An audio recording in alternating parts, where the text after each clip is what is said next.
With the U.S. debt climbing into the trillions recently, inflation in the U.S. is becoming a point of tension between the public and the government among the parties. The national debt has been increasing dramatically in the last 3 years, and the public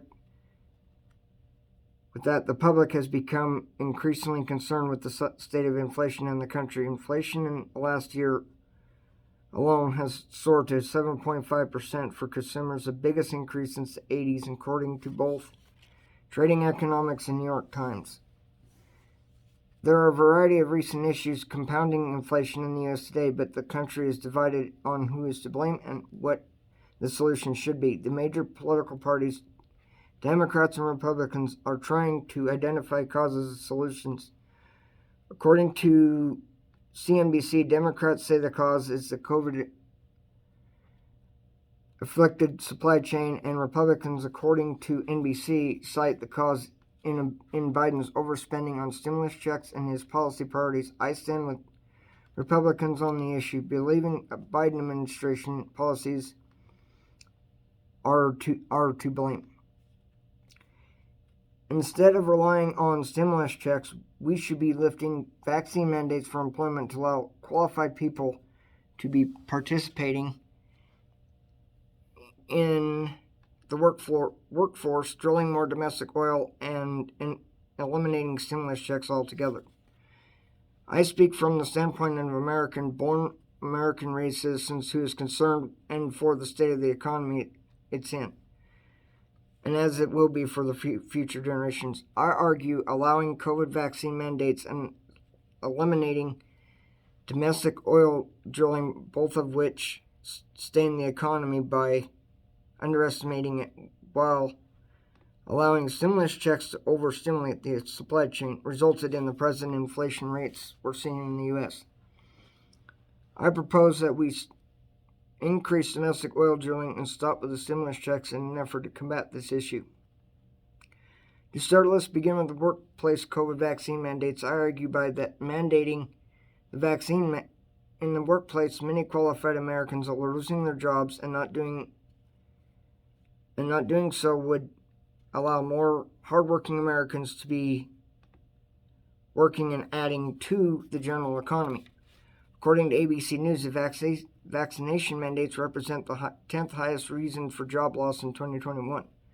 NPR points out that thousands of U.S. citizens have preferred to be fired or quit in the face of the vaccine mandates from the workplace. CNBC News even reports that some states are now offering unemployment benefits to those who choose not to be vaccinated. This not only discourages vaccination further, but also unemployment, which is an economy stain.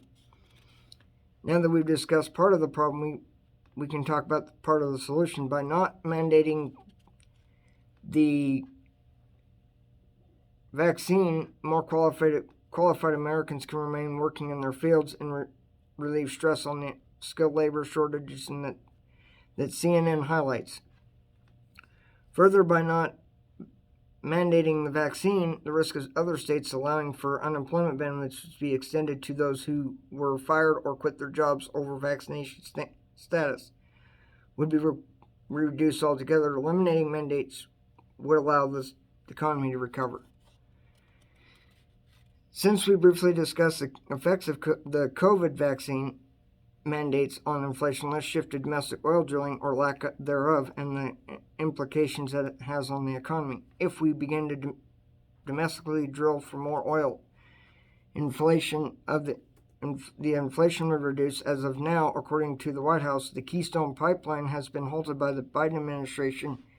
This is a major problem because, according to the Congressional Digest, it increased prices nationwide on transportation, oil, plastic, and contributed to long and short-term job loss. Additionally, in relying on outsourcing oil from Russia, Saudi Arabia, and Iraq, we are essentially dependent on countries that do not share our American values, and in effect supporting some of these countries in continuing human rights violations. With the problem out of the way, let's move on to the solution. Drilling domestically more would both reduce gas prices and enable an increase in supply chain flow. Both New York Post and New York Magazine seem to imply that producer participation on government policy is enough to push prices even if government action is delayed. According to the Real Clear Energy, in not drilling oil domestically, we are relying on outsourced oil more than we should, hiking up our fuel prices. Lastly, let's talk about the government overspending.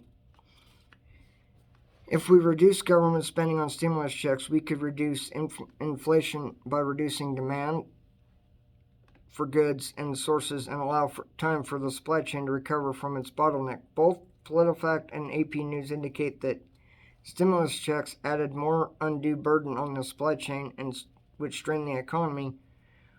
One solution is to eliminate stimulus checks. Americans would be more inclined to work, less inclined to spend their money, and ease up on the supply chain pressure.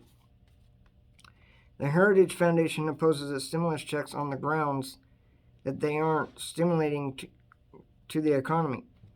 Corporate Finance Institute and the Heritage Foundation both indicate that many consumers chose to save their stimulus checks to pay off existing debts, which adds to the debt the government assumes.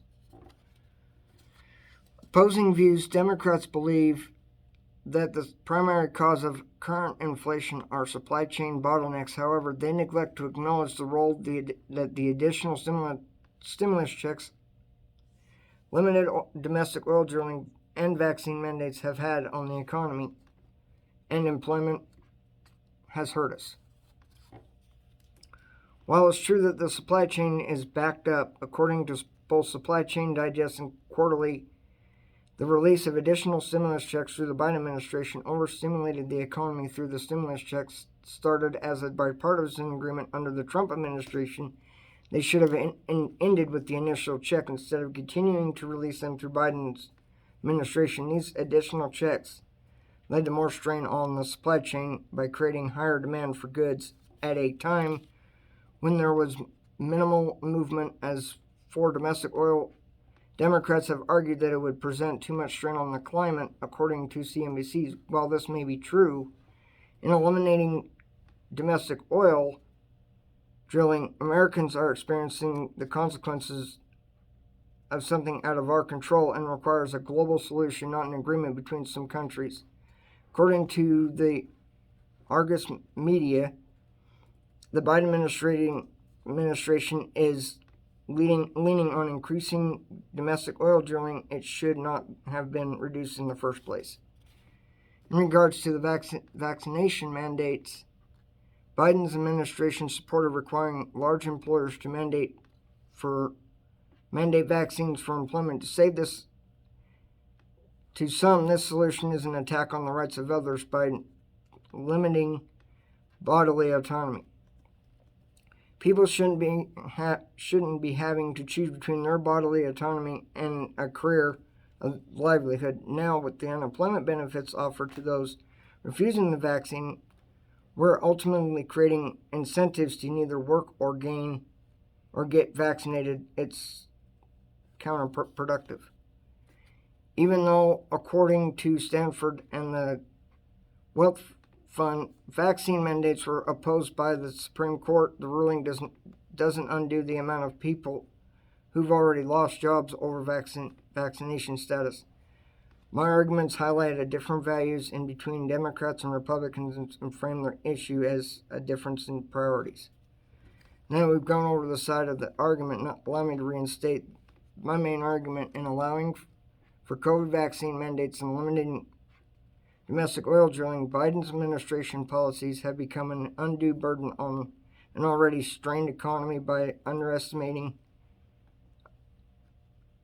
employment and oil production. Additionally, the government spending on stimulus checks has ultimately overstimulated a supply chain, which further increased the U.S. president inflation rates. I propose that we stop vaccination in the workplace, increase domestic oil drilling, and eliminate stimulus checks in an effort to allow more skilled workers to engage in employment, boost oil production, and incentive working, ultimately reducing inflation. We need to carefully consider these issues from an American perspective for returning to normal.